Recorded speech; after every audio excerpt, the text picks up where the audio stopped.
سورۃ التوبہ کی آیت نمبر 43 سے درس کا آغاز ہے۔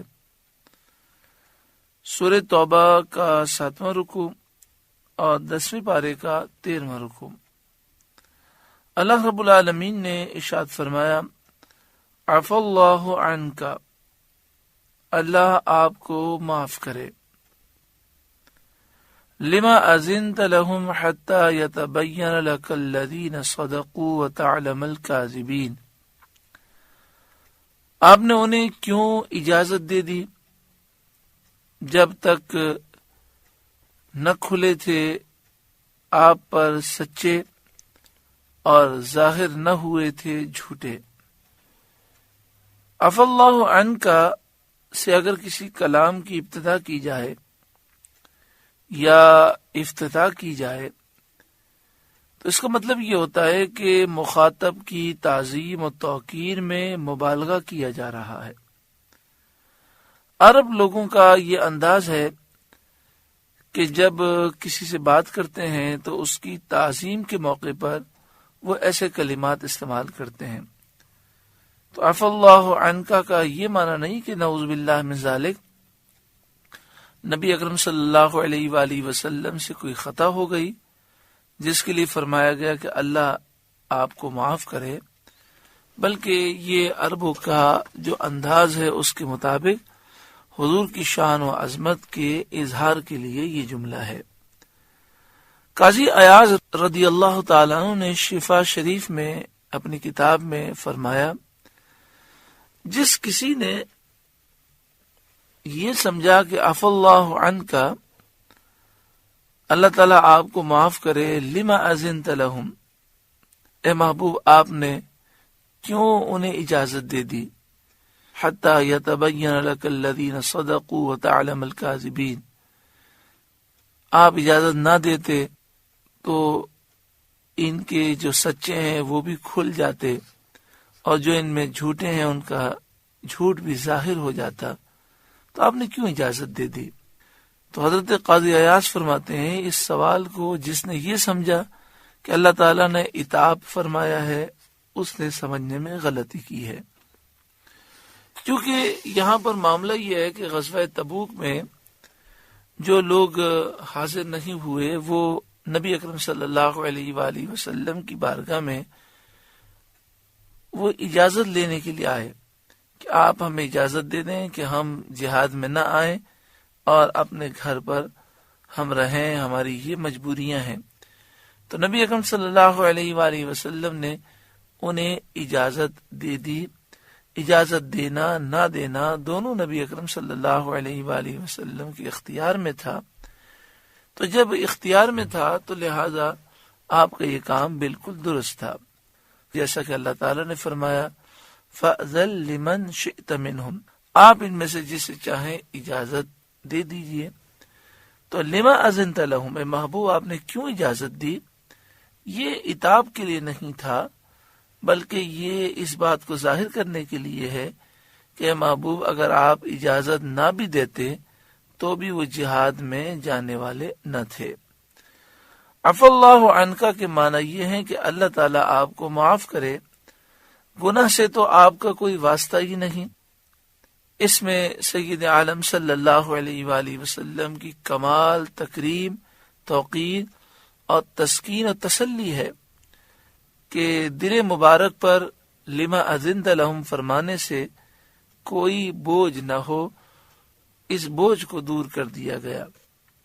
یعنی یہ جو آگے فرمایا جا رہا ہے کہ محبوب آپ نے کیوں اجازت دے دی، تو اس سے پہلے عفا اللہ عنک، اللہ تعالیٰ آپ کو معاف کرے، یہ فرما کر گویا کہ آپ کے دل پر تسکین کو نازل کیا گیا، تاکہ آپ لما اذنت لهم، یہ جو فرمایا گیا آپ نے کیوں اجازت دی، اس فرمان کو سن کر آپ اپنے دل پر کوئی بوجھ محسوس نہ کریں۔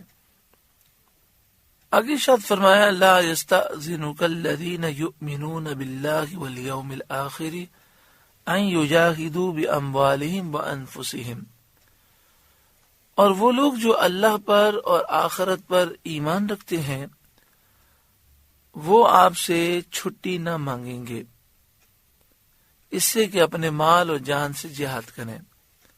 یعنی اے محبوب جو اللہ پر اور آخرت پر ایمان رکھتے ہیں وہ کبھی بھی اپنا مال اور اپنی جان اللہ کی راہ میں دینے سے پیچھے ہٹنے والے نہیں ہیں. وہ اس بات کی آپ سے اجازت نہیں مانگیں گے کہ آپ انہیں گھر میں بیٹھنے کی اجازت دیں. وہ تو آپ کے شانہ بشانہ آپ کے قدموں میں اپنی جانیں نچھاور کرنے والے ہیں. واللہ علیم بالمتقین، اور اللہ خوب جانتا ہے پرہیزگاروں کو.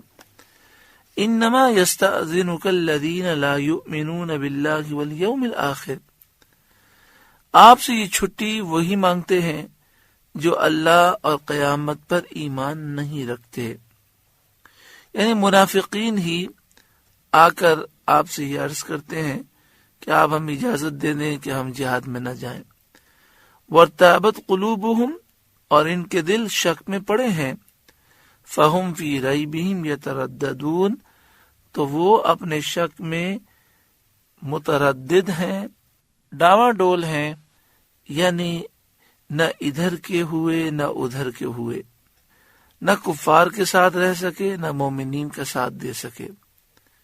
یعنی منافقین کے دلوں میں شک ہے.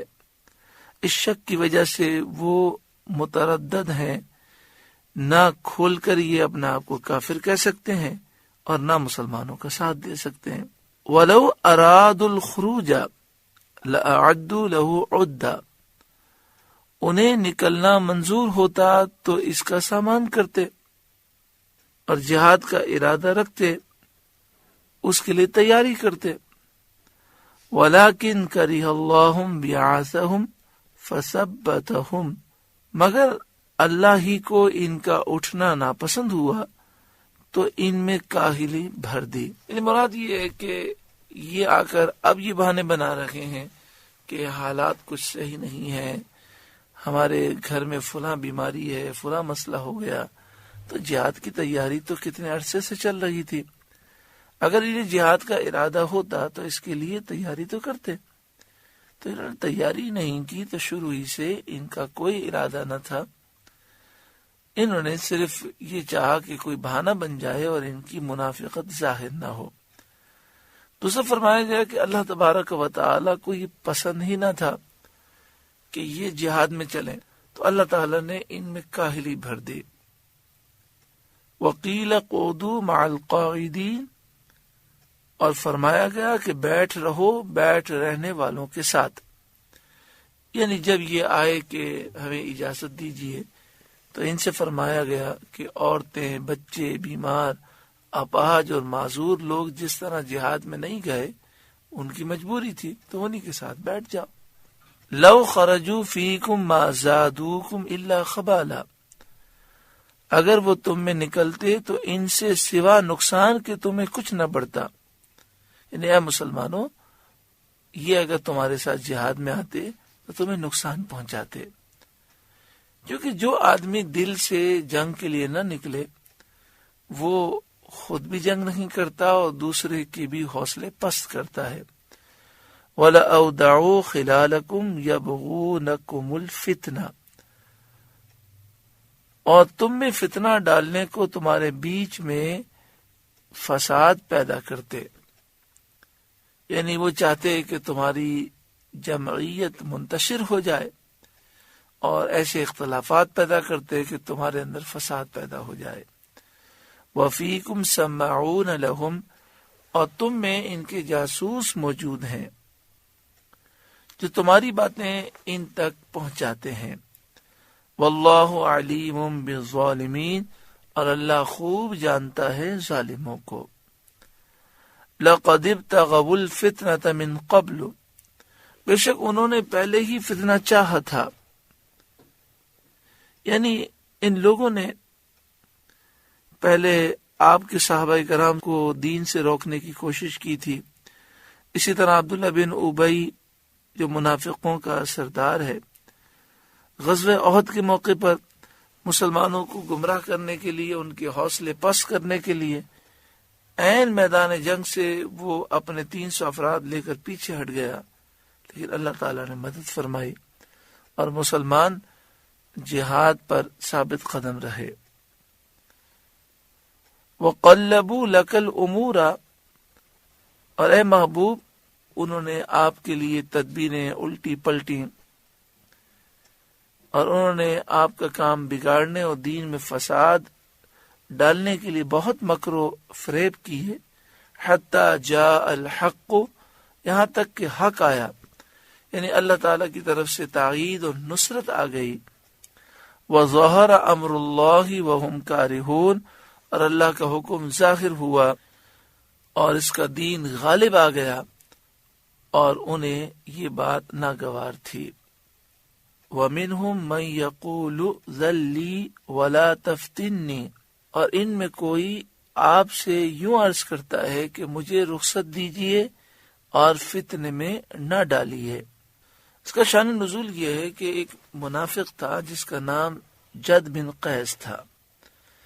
جب نبی اکرم صلی اللہ علیہ وآلہ وسلم نے غزوہ تبوک کے لیے تیاری فرمائی تو اس نے کہا، یا رسول اللہ صلی اللہ علیہ وسلم، میری قوم جانتی ہے کہ میں عورتوں کا بڑا شیدائی ہوں، مجھے اندیشہ ہے کہ میں رومی عورتوں کو دیکھوں گا تو مجھ سے صبر نہ ہو سکے گا، اس لیے آپ مجھے یہیں ٹھہر جانے کی اجازت دیجیے اور ان عورتوں کے فتنے میں نہ ڈالیے، میں آپ کی اپنے مال سے مدد کروں گا۔ حضرت عبداللہ بن عباس رضی اللہ تعالی عنہما فرماتے ہیں کہ یہ اس کا ہیلا تھا، مکر تھا، اور اس میں سوائے نفاق کے اور کوئی وجہ نہ تھی۔ نبی اکرم صلی اللہ علیہ وآلہ وسلم نے اس کی طرف سے منہ پھیر لیا اور اسے اجازت دے دی کہ گھر بیٹھا رہے اور جنگ کے لیے نہ آئے۔ تو اس کے بارے میں آیت کریمہ نازل ہوئی۔ آپ دیکھیں منافقت کس قدر ہولناک چیز ہے کہ جہاد میں جانا نہیں ہے، لیکن بہانہ کیا بنا رہا ہے کہ مجھے اپنے نفس پر اعتماد نہیں ہے، میں جاؤں گا تو عورتوں کو دیکھوں گا تو میرا دل اس طرف مائل ہو جائے گا، تو آپ مجھے فتنے میں نہ ڈالیں اور گھر میں بیٹھنے دیں۔ وَمِنْهُمْ مَنْ يَقُولُ ذَلِّي وَلَا تَفْتِنِّي، اور ان میں کوئی آپ سے یوں عرض کرتا ہے کہ مجھے رخصت دیجیے اور فتنے میں نہ ڈالیے۔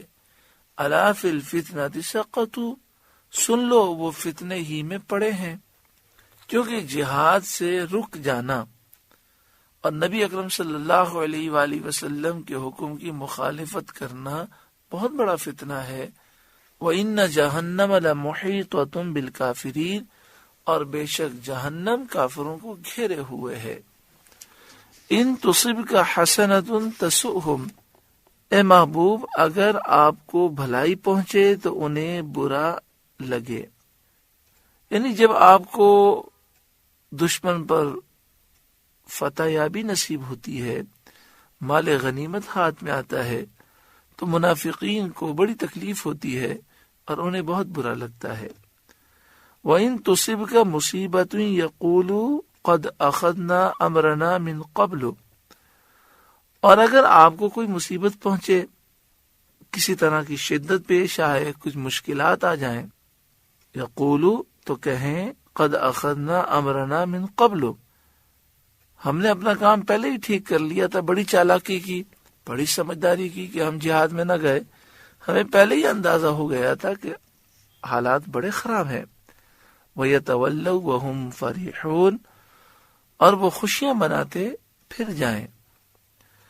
یعنی منافقین کی حرکتوں کو بیان کیا جا رہا ہے کہ اے محبوب جب آپ کو اور مسلمانوں کو فتح و نصرت اور کامیابی ملے تو انہیں بڑا دکھ ہوتا ہے، اتنا یہ مسلمانوں سے جلن رکھتے ہیں، حضور سے اتنا بغض رکھتے ہیں، اور اگر کوئی مصیبت آ جائے، کوئی تکلیف آ جائے تو بڑے خوش ہوتے ہیں کہ اچھا ہوا ہم نہ گئے، ہمارا فیصلہ بالکل درست تھا، اور پھر وہ خوشیاں مناتے ہوئے پھر جاتے ہیں۔ قل، اے محبوب آپ فرمائیے، لن یصیبنا الا ما کتب اللہ لنا، ہمیں نہ پہنچے گا مگر جو اللہ نے ہمارے لیے لکھ دیا۔ یعنی اے محبوب آپ فرمائیں کہ اگر ہمارے نصیب میں فتح ہے، غنیمت ہے، تو وہ ہمیں ملے گی، اگر شہادت لکھی ہے تو وہ ملے گی۔ ہوا مولانا، وہ ہمارا مولا ہے۔ وَعَلَى اللَّهِ فَلْيَتَوَكَّلِ الْمُؤْمِنُونَ، اور مسلمانوں کو اللہ ہی پر بھروسہ کرنا چاہیے۔ قل، اے محبوب آپ فرمائیے، هل تربصون بنا الا احدى الحسنيين، اے محبوب آپ فرمائیے تم ہم پر کس چیز کا انتظار کرتے ہو؟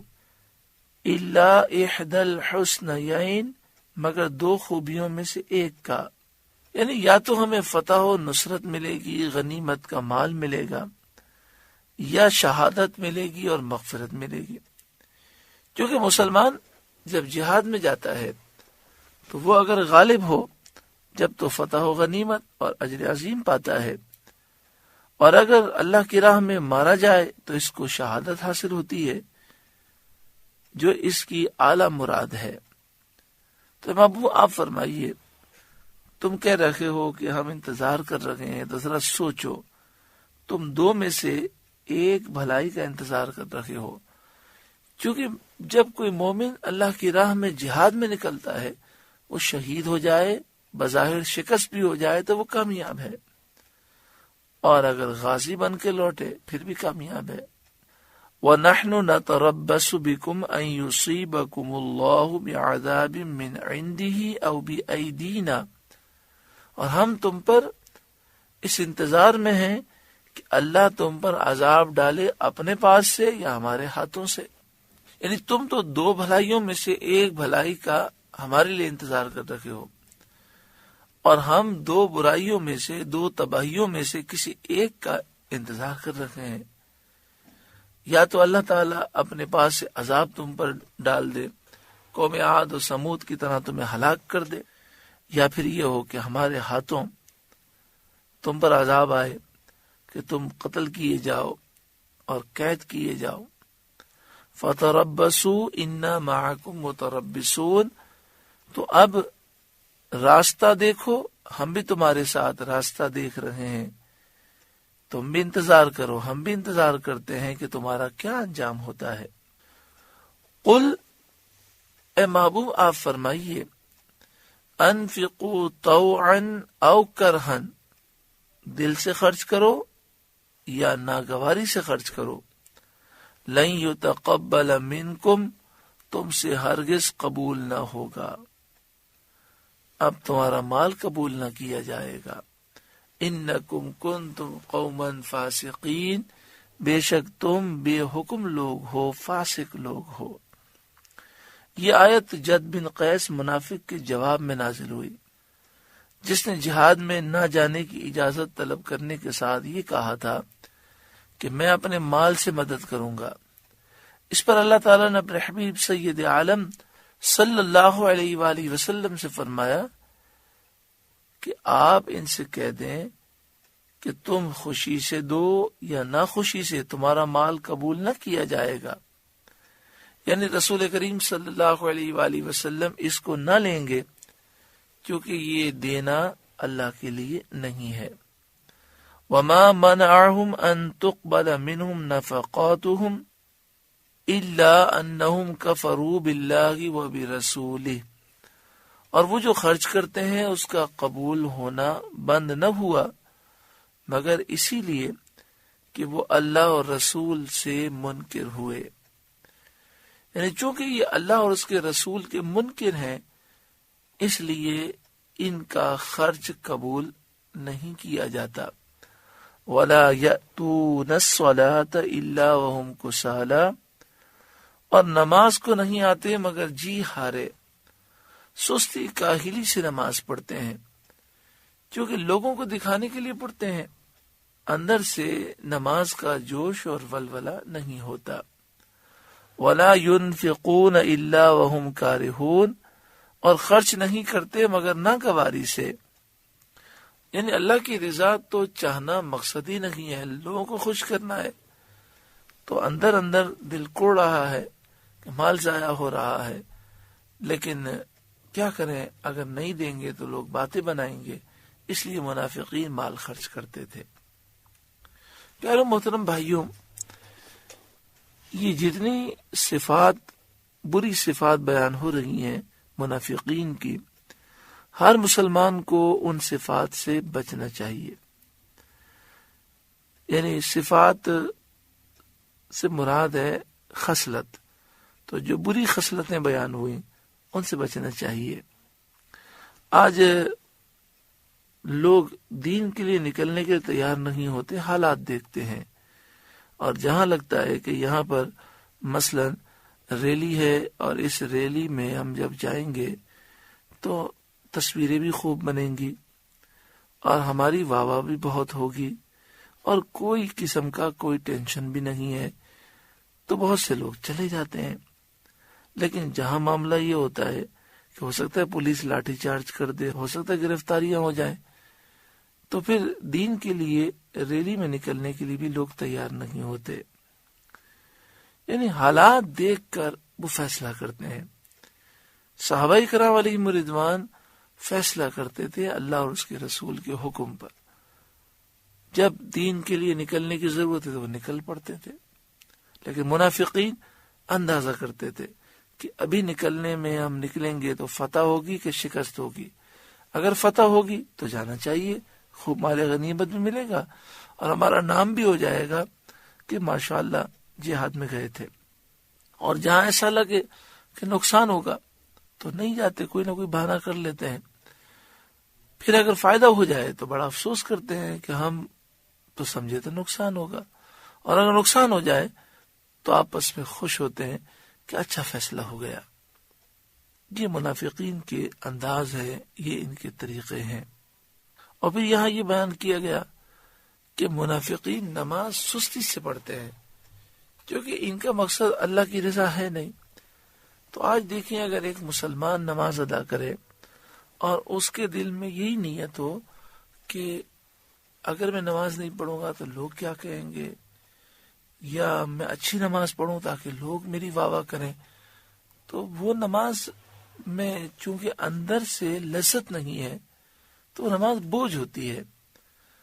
بس جب تک لوگ دیکھ رہے ہوتے ہیں وہ بناوٹ کرتا ہے، جب لوگ نہیں دیکھتے تو اسے نماز کی پرواہ بھی نہیں ہوتی. اور اسی طرح اللہ کی راہ میں خرچ انسان کرے، مقصد یہ میرا رب راضی ہو جائے، میرا رب دیکھ رہا ہے، اس میں خرچ کرنے میں بڑا مزہ آتا ہے. لیکن اگر خرچ کرے انسان لوگوں کو دکھانے کے لیے تو اندر سے ناگواری ہوتی ہے، مگر لوگوں کو دکھانے کے لیے خرچ کرتا ہے. جب لوگ نہیں ہوتے تو پھر خرچ کرنے کے لیے تیار نہیں ہوتا. فَلَا تُعْجِبْكَ أَمْوَالُهُمْ وَلَا أَوْلَادُهُمْ، اور تمہیں ان کے مال اور ان کی اولاد کا تعجب نہ آئے. یعنی یہ جو کافروں کو مال اور اولاد دی گئی ہے اس پر تعجب نہیں کرنا چاہیے، بلکہ افسوس کرنا چاہیے کہ یہ جب مومن نہیں تو ساری چیزیں بیکار ہیں. انما یرید اللہ لیعذبہم بہا فی الحیات الدنیا، اللہ یہی چاہتا ہے کہ دنیا کی زندگی میں ان چیزوں سے ان پر وبال ڈالے. اب سوال یہ ہے کہ مال اور اولاد کا ذکر ہوا اور فرمایا گیا کہ اللہ تعالیٰ یہ چاہتا ہے کہ کافروں پر مال و اولاد کے ذریعے دنیا کی زندگی میں وبال ڈالے. اس کی معنی کیا ہے، اس کا مطلب کیا ہے؟ فرمایا اس کا مطلب یہ ہے کہ جو کافر ہوتا ہے اس کے لیے اس کا مال، اس کی اولاد وبال ہوتے ہیں. وہ اولاد کے لیے جو تکلیفیں اٹھاتا ہے چونکہ اس پر کوئی ثواب تو ملتا نہیں، یہ اللہ کا غضب ہے اس پر.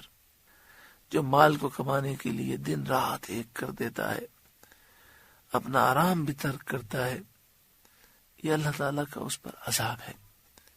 اور مومن رزق حلال کے لیے محنتیں کرتا ہے، اپنی اولاد کے لیے تکلیفیں اٹھاتا ہے، چونکہ مومن ہے اس لیے اسے ہر تکلیف و مشقت پر ثواب ملتا ہے. وَتَزْهَقَ أَنفُسُهُمْ وَهُمْ كَافِرُونَ، اور کفر ہی پر ان کا دم نکل جائے.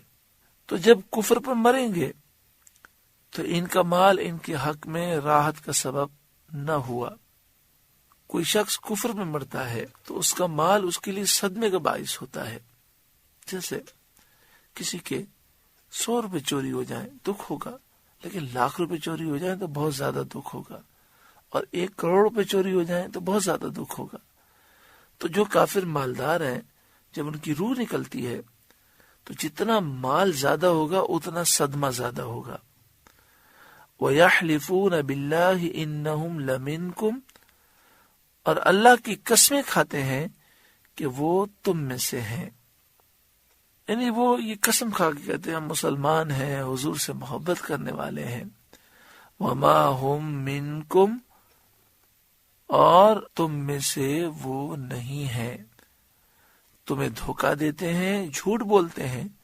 وَلَكِنَّهُمْ قَوْمٌ يَفْرَقُونَ، ہاں وہ لوگ ڈرتے ہیں کہ اگر ان کا نفاق ظاہر ہو جائے تو مسلمان ان کے ساتھ وہی معاملہ کریں گے جو مشرکین اور کافروں کے ساتھ کرتے ہیں، اس لیے وہ تقیہ کرنے کے طور پر اپنے آپ کو مسلمان ظاہر کرتے ہیں۔ یعنی یہ جو تمہارے سامنے میٹھے بنتے ہیں اور کہتے ہیں ہم بھی محبت کرتے ہیں حضور سے، تمہارے سامنے اچھی اچھی باتیں کرتے ہیں، وہ اس لیے نہیں کہ واقعی وہ تم میں سے ہیں، بلکہ وہ تم سے ڈرتے ہیں۔ تو اتنی ہمت نہیں کہ وہ اپنے غلط عقیدے کا اظہار کر سکیں۔ لو یجدون ملجأ او مغارات او مدخلا لولوا الیہ وهم یجمعون، اتنی شدید نفرت ہے کہ اگر کوئی پناہ پائیں یا غار پائیں یا سما جانے کی جگہ پائیں تو رسیاں توڑاتے ادھر پھر جائیں گے۔ یعنی مطلب یہ کہ انہیں نبی اکرم صلی اللہ علیہ وآلہ وسلم اور صحابہ کرام سے اتنا بغض ہے کہ یہ صحابہ کرام کے وجود کو برداشت نہیں کر سکتے، مگر مجبوری ہے، مدینہ شریف میں ہے، اگر انہیں کوئی پناہ مل جائے، غار مل جائے، کہیں سما جانے کی جگہ مل جائے تو رسیاں توڑ کر بھاگیں اور ادھر جا کر یہ سارے جمع ہو جائیں، سارے ادھر جا کر پھر جائیں۔ اتنا انہیں مسلمانوں سے اور نبی اکرم صلی اللہ علیہ وسلم سے بغض ہے۔ اب چونکہ انہیں مدینے میں بھی رہنا ہے، جا بھی نہیں سکتے اور مسلمانوں پر اپنا کفر ظاہر بھی نہیں کر پاتے۔ وَمِنْهُمْ مَنْ يَلْمِزُكَ فِي الصَّدَقَاتِ، اور ان میں کوئی وہ ہے کہ صدقے بانٹنے میں آپ پر طعن کرتا ہے۔ فَإِنْ أُعْطُوا مِنْهَا رَضُوا، تو اگر ان میں سے کچھ ملے تو راضی ہو جائیں۔ وَإِن لَّمْ يُعْطَوْا مِنْهَا إِذَا هُمْ يَسْخَطُونَ، اور نہ ملے تو جبھی وہ ناراض ہیں۔ یہ آیت ذوالخویسرہ تمیمی کے بارے میں نازل ہوئی۔ اس شخص کا نام ہرقوس بن زہیر تھا۔ یہی خوارج کی اصل اور بنیاد ہے۔ بخاری مسلم کی حدیث میں ہے کہ رسول کریم صلی اللہ علیہ وآلہ وسلم مال غنیمت تقسیم فرما رہے تھے تو ذوالخویسرہ نے کہا، یا رسول اللہ صلی اللہ علیہ وآلہ وسلم انصاف کیجئے۔ نبی اکرم صلی اللہ علیہ وآلہ وسلم نے فرمایا، تجھے خرابی ہو، میں انصاف نہ کروں گا تو انصاف کون کرے گا؟ حضرت عمر رضی اللہ تعالیٰ عنہ نے عرض کیا، مجھے اجازت دیجئے کہ اس منافق کی گردن مار دوں۔ نبی اکرم صلی اللہ علیہ وسلم نے فرمایا، اسے چھوڑ دو، اس کی اور بھی ہمراہی ہے کہ تم ان کی نمازوں کے سامنے اپنی نمازوں کو، ان کے روزوں کے سامنے اپنے روزوں کو حقیر سمجھو گے۔ وہ قرآن پڑھیں گے اور قرآن ان کے گلے سے نیچے نہ اترے گا، وہ دین سے ایسے نکل جائیں گے جیسے تیر شکار سے۔ تیر شکار سے مراد یہ ہے کہ جب بڑی تیزی سے تیر مارا جاتا ہے تو بعض تیر مارنے والے ایسے ہوتے ہیں کہ تیر پرندے کے جسم سے آر پار ہو جاتا ہے اور تیر پر نہ تو گوشت ہوتا ہے، نہ خون ہوتا ہے، اور نہ ہی کوئی اور چیز لگی ہوئی ہوتی ہے، اور پرندہ زخمی بھی ہو جاتا ہے۔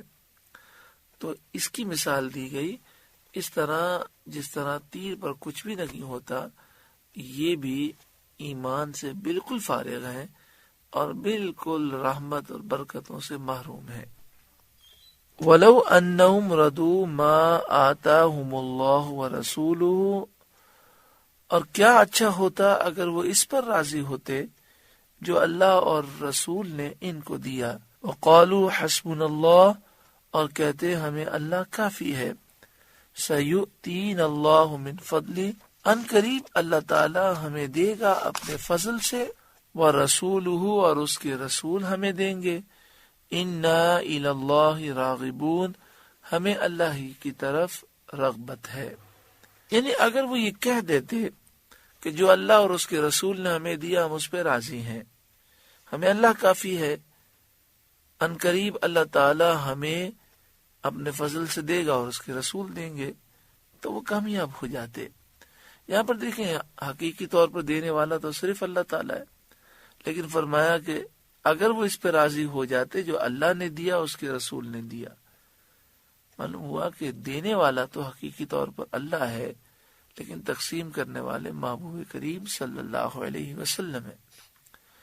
پھر آگے فرمایا سَيُؤْتِينَ اللَّهُ مِنْ فَضْلِهِ وَرَسُولُهُ، ان قریب اللہ تعالی اپنے فضل سے ہمیں دے گا اور اس کے رسول ہمیں دیں گے۔ تو معلوم ہوا کہ رسول دیتے ہیں، یہ عقیدہ قرآنی عقیدہ ہے۔